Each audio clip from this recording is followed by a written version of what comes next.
I'm not that, I'm just dead inside, so let's talk makeup.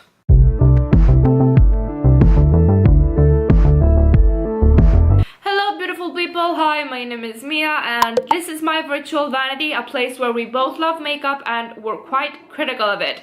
And if you're new here, hi. If you're not new here, you may be wondering, where the fuck have I been? Actually, you probably haven't, cause like I don't have that kind of clout yet. But yeah, I've not uploaded in like 2 weeks. Seasonal depression hit me hard, so I just kind of carved myself a pumpkin, rolled and curled up into it, and just stared into the void, just letting the tide pass over me. And now I feel a bit more alive, so I'm back to filming. We're talking a new makeup today, new makeup releases. I've just tried to compile what I found most interesting from the last 3 weeks. First and foremost, let's give props where props are due. This series was started by Samantha March with her What I'm Gonna Buy series.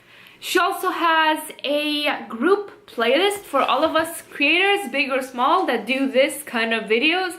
So if you want to check that out, you will see all of it down below linked. But now let's get started. So, GiveMeGlow Cosmetics is coming out with a grunge palette, which is mostly grays, reds, very desaturated dark sort of tones. And I think this is something quite new for the color schemes that have come out these past weeks. I think this is something unique, this is something very niche. If these are your colors, I've heard good things about GiveMeGlow Cosmetics. From what I've heard, their shimmers are amazing. Their mattes can be just a bit patchy. So I don't know, look for reviews, make up your mind, see what you think of them. This palette is launching mid-October and it's gonna retail for $40. Next, HUDA Beauty is coming out with her new nudes palette, which is gonna feature some new formulas. How exciting. There are gonna be 10 mattes, 2 glitters, which have a new formula, plus 1 pressed pearl, and then 1 concealer base, all for $65. And it's gonna come out on November 1st. Okay, let's push me disliking HUDA Beauty as a brand and as an entrepreneur aside. Let's just talk about the palette. Beauty Creation did it first and did it better. It's very similar to their Tease Me palette, and I think that the Tease Me palette is much more cohesive, it's bigger, it's cheaper, it's great quality.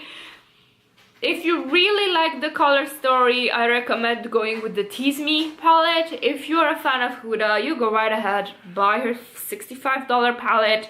It's your money. I'm not gonna judge you for what you do with them. PUR is coming out with the Grinch Christmas collection, which is already available, and it's the gimmick to end all gimmicks.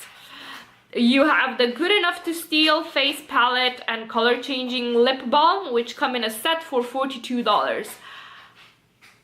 I'm not gonna lie, the palette is cute. The palette is cute, but it's like a neutrals palette with 2 or 3 pops of green.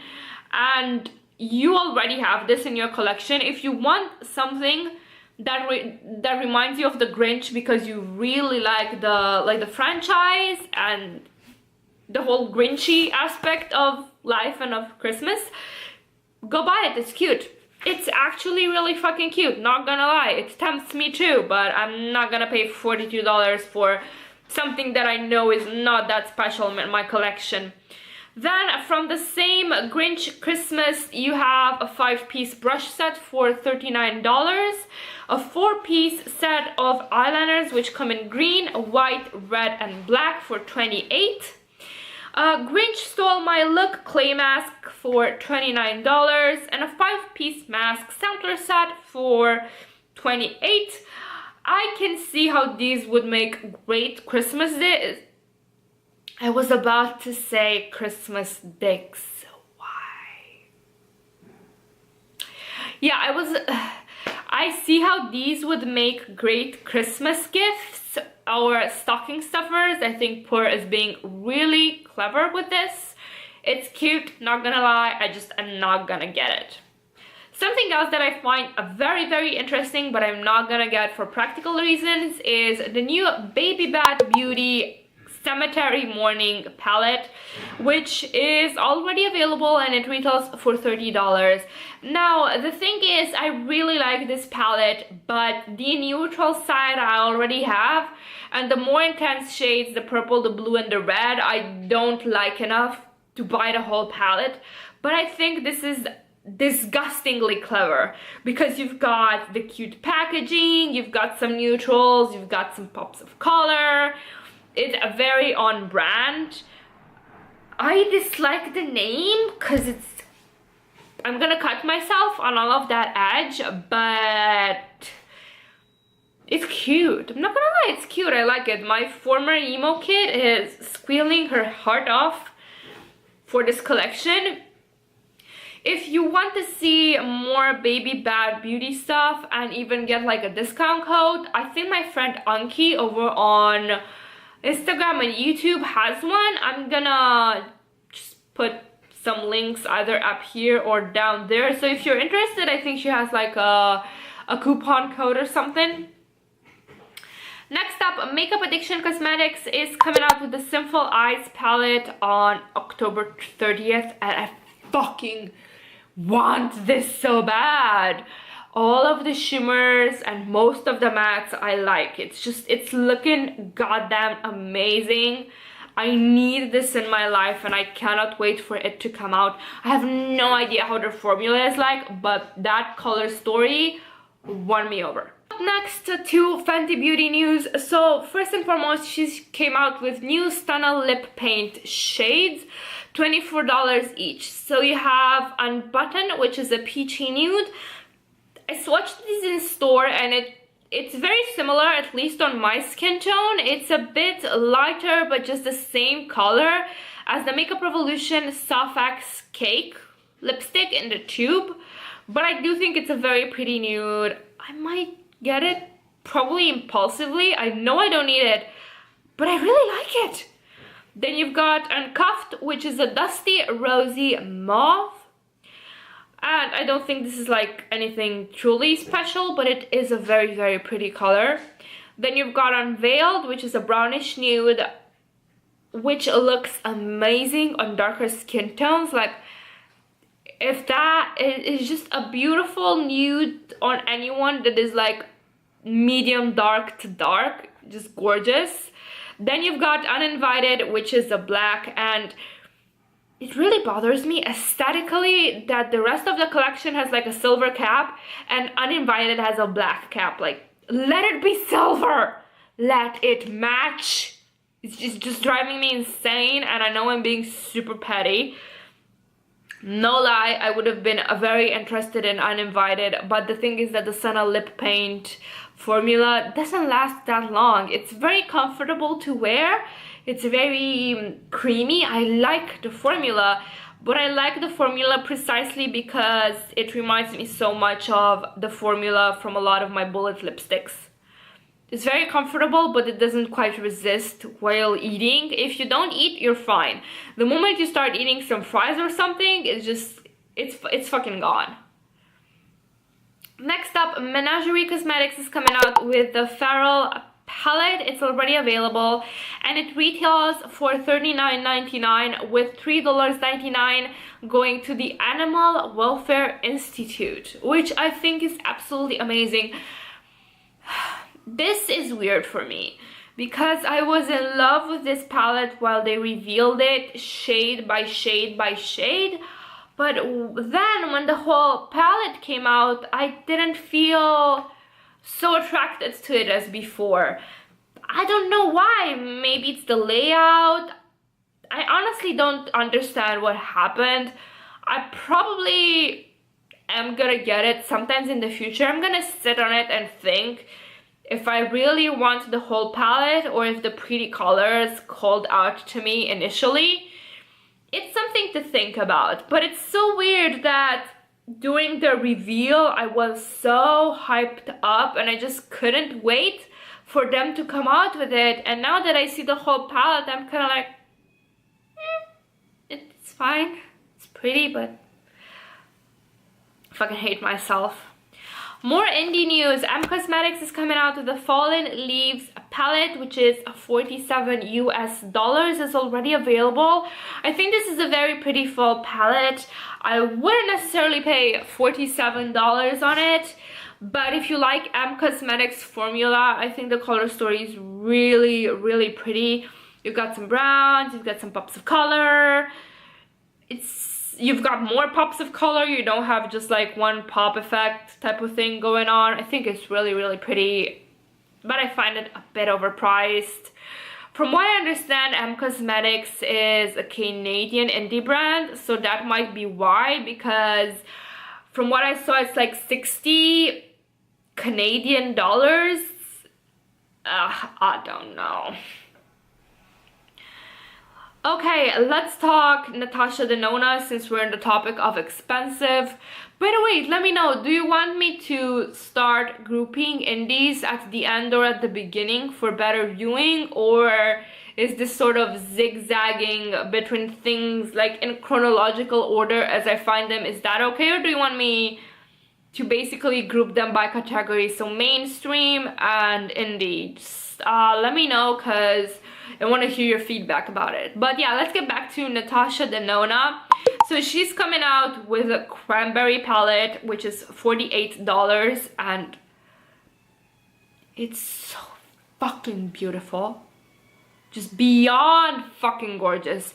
But I'm not gonna pay $48 just because it's Natasha Denona. I have something against Natasha Denona and her goddamn prices, because like, who the fuck does she think she is to ask for those prices and like ask for $200 from the start, from her being on the market? Like, what the fuck? You're not Dior, you're not Chanel. Sit the fuck down, Natasha. Just Natasha the no-no. So I'm probably just gonna dupe this out with some singles and actually have some fun doing it and not give $50 to fucking Natasha Denona. Colourpop came out with their Disney Princess collection, and the packaging is beautiful. I love the lipsticks. I love the color choices for their Super Shock shadows, but the palette, the color scheme is uninspired, but it's got a reason for it being like this. The more pretty and neutral it is, the more it appeals to a larger audience, the more profits Colourpop gets. But it doesn't scream to me Disney princesses. It's got all of their like signatures and names, but it just looks like a generic pinkish palette to me. It's very uninspiring, and I probably won't pick up anything from this collection. I did do like a redesign of their palette. I'm gonna link that video down below if you're interested in seeing what my vision of a Disney palette would be like. I'm not saying it's any better, or I'm not saying like that Colourpop's vision is bad or that my vision of what the palette would have been is better than theirs. It's just, it doesn't align with what I wanted and what I had in mind, and I just wanted to have a little bit of fun, you know, no hate towards Colourpop at all. Charlotte Tilbury is coming out with a Stars in Your Eyes palette. It's $75, hoo boy, and it's available, but it's got like 12 shades. I think it's like a very pretty everyday palette. Legit, if I had absolutely no makeup and if I had to start from scratch, I'd probably buy something like this, because you've got your pinks, you've got some purples, you've got some neutrals. I think this is just a very, very pretty palette. Another palette from Anastasia Beverly Hills. This is their Sultry palette. It's like their holiday palette, and it's coming out on the 12th internationally, and it's $40. And it's like, as Makeup Struggles put it in one of her videos, it's a leftover palette. It doesn't seem like it is a thing of its own. It just looks like they put their leftover neutral shades and one pop of color in there, coral in there. I don't find it very original or inspiring at all. I expected more from IBH considering their latest releases. But you know, if you're into these sort of cool tones, be my guest, have fun with it. Desy and Katy came out with their Friendcation collection with Dose of Colors, which consists of a palette, which is $55, a matte liquid lipstick, 2 matte liquid lipsticks for $18 each, matte lipsticks, 2 of them for $16 each, highlighters, 2 for $28 each, and 2 lip glosses for $17 each. Basically the I Love Sarah E collection, but expanded. Is the I Love Sarah E version 2.0. It's like the I Love Sarah E with the DLCs installed. It's browns with some blues. Absolutely groundbreaking. Not gonna lie, those blue shimmers called out to me, but I knew that if I really wanted those shades of blue that bad, I should get them in a single. I shouldn't get a whole palette just because I liked those 2 shades of blue. Now, don't get me wrong, I have nothing against neutral palettes. I like certain neutral palettes. For example, the Huda Nudes. I think they're very fucking pretty. I just think Beauty Creations did it best. But this one, this just feels very lazy. This just feels rehashed to me. As I said, it's very similar to the I Love Sarah E collab. That like 6-pan palette, which I did want to get at a certain point, but eventually just decided not to and use what I have in my collection instead. Like, I have nothing against neutral palettes if they bring something new, if they have that je ne sais quoi. This is yet another in a series of a lot of palettes that are oranges, browns with pops of blue. Next, speaking of beautiful nude palettes, Kevin A Swan Nude Pop collection, which is a palette which retails for $57, and a Molten Lip Color mini set which retails for $32. I think this palette is very pretty. It's just got some like neutral creamy browns, it's got some pinks. I think it's absolutely gorgeous.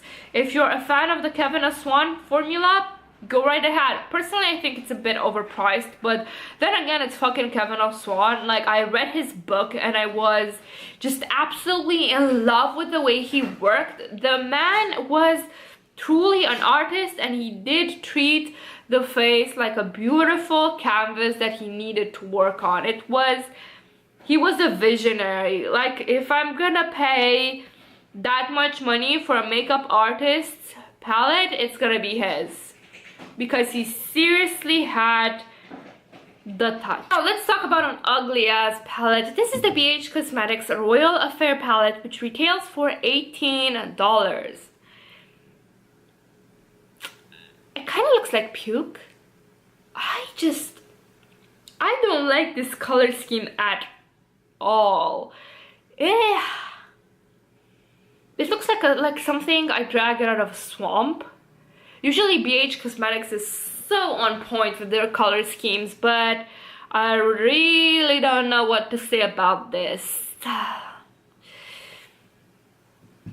Okay, let's talk Jeffree Star. I personally don't buy from Jeffree Star, but if you do, he's coming out with 2 things. He came out with velour lip liners, which have an absolutely ridiculous packaging.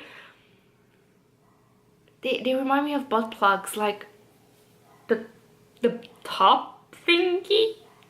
It just looks like something you'd shove up someone's ass. I'm so sorry for being so crude, but that's what I'm thinking of. And just, yeah.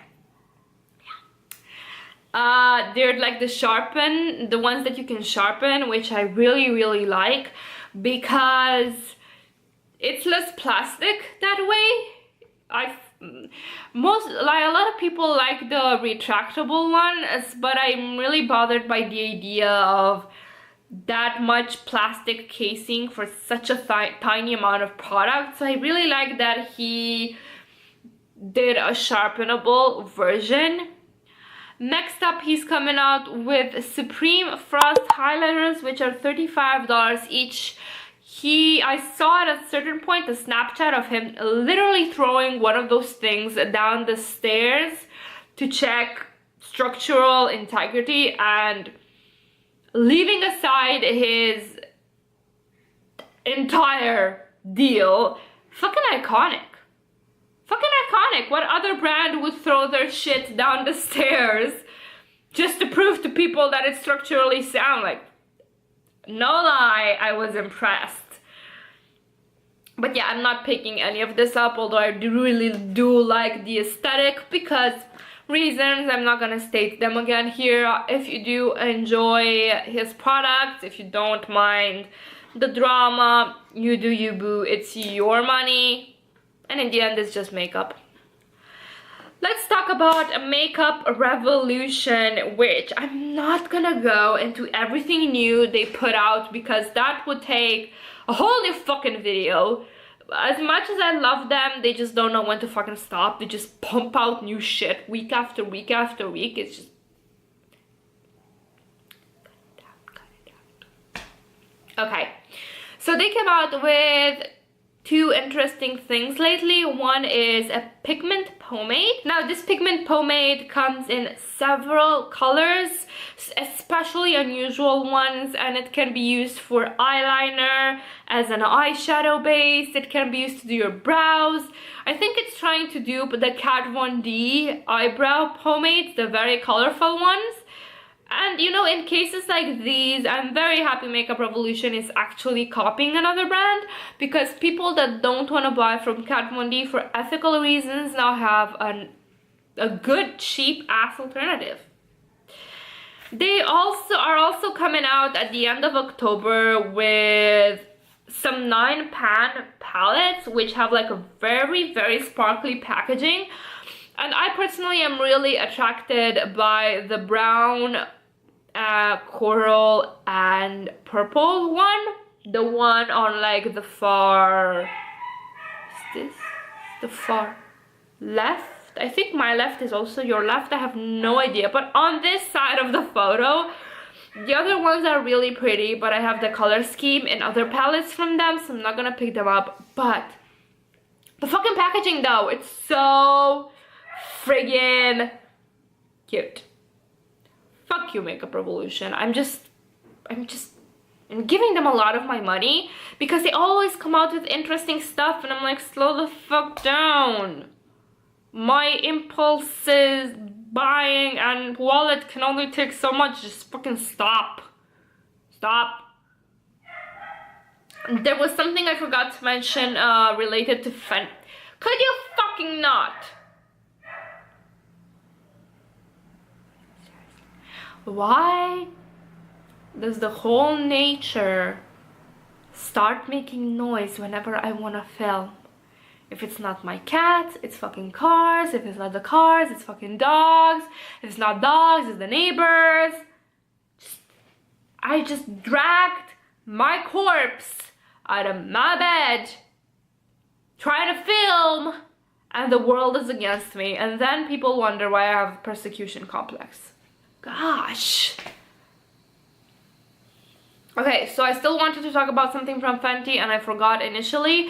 They have a holiday release coming out soon, start of November, I think, mid-October, something like that, it depends. And there's like the kilowatt foil highlighter, then some pencil, eyeshadows, a lot of cute goddamn things. And no lie, I'm gonna get that foil palette. I keep swatching their highlighters and the eyeshadow palettes in store, but they don't really call out to me, and I'm not gonna buy something that I already have in my collection just because it's Fenty. I'm not that brainwashed yet, but I really do like that palette. And it's cute. I like the octagonal packaging. I'm a sucker. It's gonna be mine. It's gonna be mine. Something very interesting. Este Lauder is collabing with Violet FR, probably from France, I think. As in the FR, because I know she's French. She's gonna come out with 2 palettes with them, one which is blues and golds and the other which is pinks and coppers, which I find absolutely gorgeous and so unique for Este Lauder, which usually keep it very classy, sultry, neutral, grown-ass woman makeup, that kind of shit, you know, the makeup you'd put on to work and you would put a red lipstick on and just puff up your face with your Este Lauder powder and put on your killer heels, your Prada suit, and just go on and smash that meeting, complete some business thingies, sign some contracts, negotiate a multi-million dollar deal, and that kind of grown-ass woman, you know, that's kind of what Este Lauder reminds me of. While Chanel reminds me of like a classier lady, like not a career woman, but maybe old money type of thing. I know I'm being weird right now, but yeah, I really do think this is a very pretty. I'm not gonna pay Este Lauder prices for them, that's for sure, but I really do think they're very beautiful. Okay guys, this is it. This is my roundup for the last 3 weeks. I'm back for good. Welcome me back. I'm probably gonna go missing again in like a couple of months, then come back for like after 2 weeks of radio silence. But I am very active on Instagram. I post almost daily. I am with you in spirit, even if I do not post a video every week. My god, can I get more self-important? Someone fucking shoot me. Yeah. Let me know, what are you gonna pick up? What do you think is interesting? What do you think I've missed from these 3 weeks that you're really excited about, you know? Let me know, I'm really interested in hearing your opinions. Yeah, that's it. Have a great day, guys, and I'm gonna upload my next video very soon. See ya, bye-bye.